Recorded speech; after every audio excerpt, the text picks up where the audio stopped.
Big time fight coming up this weekend at welterweight. We have Handz of Steel, Geoff Neal, taking on the Argentine Dagger. It's Santiago Ponzinibbio, and listen, he had a late career nickname switch up. He had a litany of injuries that kept him out of the cage. He comes back, he fights Li Jingliang, and he gets knocked out. And everybody writes him off, including myself. He goes out there, takes on Miguel Baeza, and turns back the clock and looks amazing. And listen, if we really focus on Ponzinibbio's last two fights, it's a completely different tale of two completely different fights. If we focus on Geoff Neal's last two fights, it's like the start of Slim Shady's song Without Me.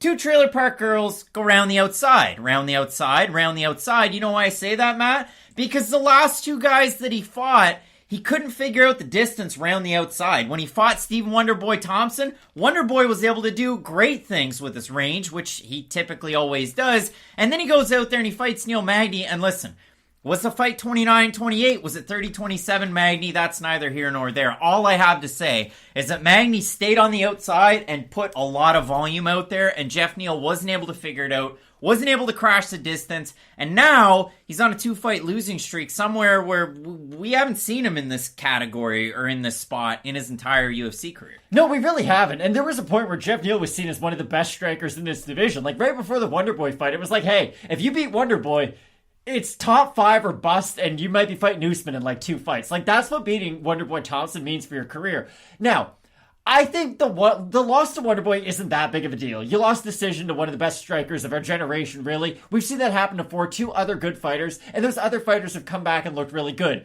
Now, I don't know if this is record time for me bringing up Vicente Luque in a welterweight prediction video, but hear me out. At least when Luque lost to Wonderboy, he regrouped himself, and he got better afterwards. And he's shown that. Like, he's a more crisp striker now. He's just got more confidence in his game. What I didn't like out of Geoff Neal was that he didn't lose to Wonderboy and then become a better fighter because of it. He looked really gun-shy against Neil Magny, and that concerned me because it wasn't something to do with his skills. I still see the same straight left. I still see the same head kick. I don't see the same, go out there and get it. It just doesn't look like the same fighter as the one throwing those techniques, although it is. It's just, he doesn't seem as confident behind his own power. There was a time where, when we brought up fighters and their ability to finish their opponent, the first guy we would talk about was Geoff Neal, because he would hurt his opponent, wobble them, and stay patient and disciplined. He wouldn't stay so patient that he would let his opponent get back into the fight. He would just be smart. And being smart takes you a really long way in MMA. But in his last fight against Neil Magny, he wasn't really able to bring this cerebral aspect into the fight. It was a lot of, I'm just going to be waiting. I'm just going to be waiting. And against a guy like Magny, you give him an inch, he takes a mile, because that's how good his volume and his cardio is. So for Neal, losing to Wonderboy, I don't really care. That can almost change your career and have some positive effects on it. What I don't like, though, is the fighter who I saw against Magny, because he wasn't throwing back, and honestly, that's something that you never really get back. And maybe that was just one fight. Neil Magny's a tough guy to fight. But when you're known as being that aggressive striker who moves forward, and you're fighting a guy who is susceptible to aggressive strikers who move forward, it's not a great look when you finally do start to give up space against them. And against Ponzinibbio, you know Ponzinibbio is marching forward no matter what. And yes, he might not have the best cardio. He does get tired as fights go on. It's not like he's not doing anything, though, in the first 2.5 rounds. He can throw volume, he can throw for combos, and he does have sneaky one-punch power. Like, Ponzinibbio has been this really weird case, because it feels like he almost made an all-star game in his, second season in the league, and then no one's heard about him ever since, because the injuries have taken their toll. Him not being active really has sort of, put a damper on the Ponzinibbio hype. But again, leading into that Li Jingliang fight, if he had won that, there was a good chance he'd be right back into the top 10 in the rankings, and we would have all just acted like he didn't have that 2-year layoff in between those. Yeah, fights. If you want to play MMA math, Santiago Ponzinibbio knocked out Neil Magny, and if you want to play it the opposite way, again, Geoff Neal's last loss is Neil Magny. Obviously, we're not a gossip site, and we're not going to talk about it a lot. However, Mark Raimondi reporting on December the 2nd, the headline, UFC welterweight Geoff Neal arrested on DWI weapons charges in Texas. Seems like the fight's still going to be going on, so again, be interesting to see how that one goes out.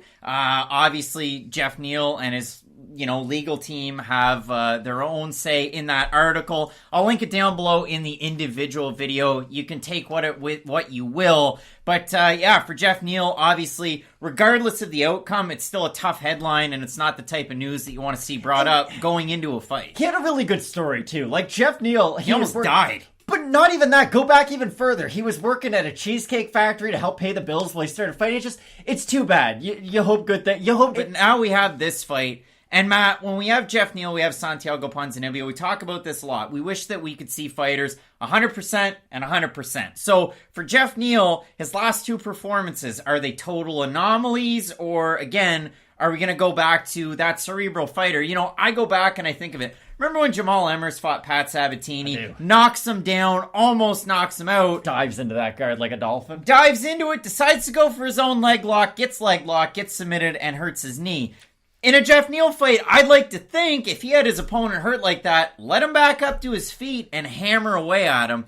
Again, we haven't seen that in his last two fights, but he hasn't really had the opportunities in those last two fights to kind of show that off. For Ponzinibbio, again, the loss to Li Jingliang after the long layoff, the big win over Miguel Baeza, those guys were trading in that fight. So it's just going to be interesting to see what two fighters we get in the octagon this weekend. It will be. This is what I will say. Santiago Ponzinibbio still looks like the same fighter before the injuries. I know he lost to Li Jingliang, but that's not because he's fighting in a different style. He just pulled out of a close exchange with his hands down and got hit by a really big power puncher on the chin. That's going to happen to anybody. Okay, Khamzat Chimaev is a bit of an anomaly because everybody who decides to fight him ends up losing, horribly. But I do think Ponzinibbio is still a very similar fighter to the one that was in his prime. I don't believe he still is in his prime, but I think he's more he's chipping on the 11th hole. He's not on the 17th thinking about what he's going to do after the golf game's done. I still think there is a little bit more tread left on the tires.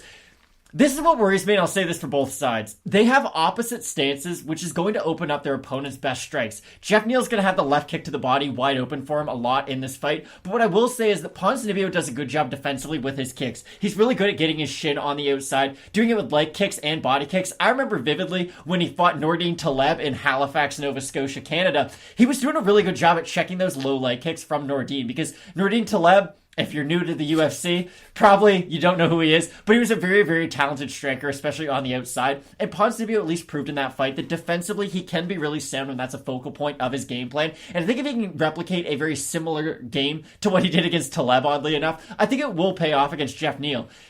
This is what I will say. If Neal's the one moving forward, he can have success, but I've seen Ponzinibbio strike off his back foot, and at least not even strike off his back foot. Ponzinibbio will just kind of plant and fire with you. And if he does get into one of those plant and fire fights with Geoff Neal, I like Ponzinibbio a little bit more. I think he's got a little bit more firepower behind him. And I think he's got the better output, too, out of these two guys. With Neal, it is all these set combinations where it's okay, jab, left, straight. And then it's kind of reset, then I'll get back into it. With Ponzinibbio, he flows a lot more. So I just feel like he's going to be the more active fighter in the periods of inactivity. Geoff Neal's overall career, all of his losses are to current or eventual UFC fighters. He loses to Martin Sano back in 2013. You remember that guy?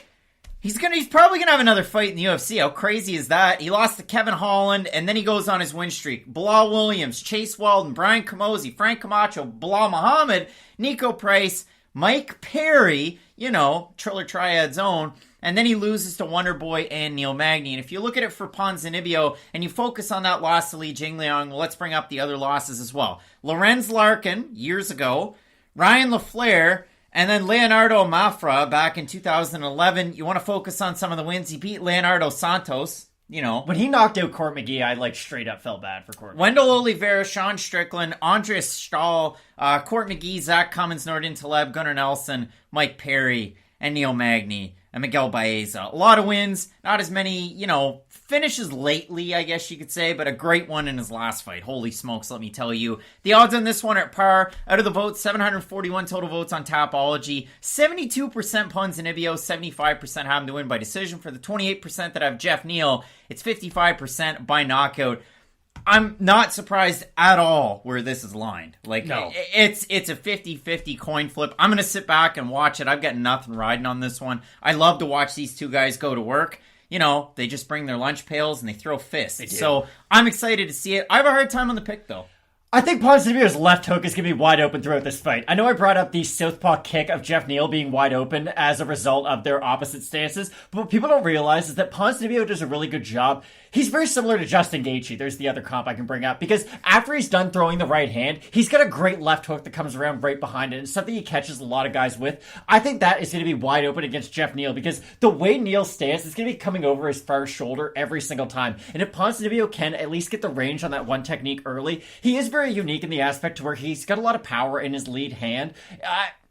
I was hip to this early on where, like, Poirier's right-handed, even though he fights like a southpaw. I don't know if Ponzinibbio is the same thing, but he does have an unnatural ability to hurt guys with his offhand. So I think if Ponzinibbio can use his jab to then set up the left hook and use leg kicks, he should have a great opportunity to beat Geoff Neal and really remind people just how good Ponzinibbio is. It really is a tough one. I mean, Geoff Neal has the power. He can be reserved. He has a negative strike rate in the UFC, which is kind of strange. Both guys fairly close in terms of what they put out to what they receive. Very active. And very, very active. Good defense as well. I mean, Geoff Neal was 62% striking defense, for Ponzinibbio 63%. So we're really splitting hairs here at this point.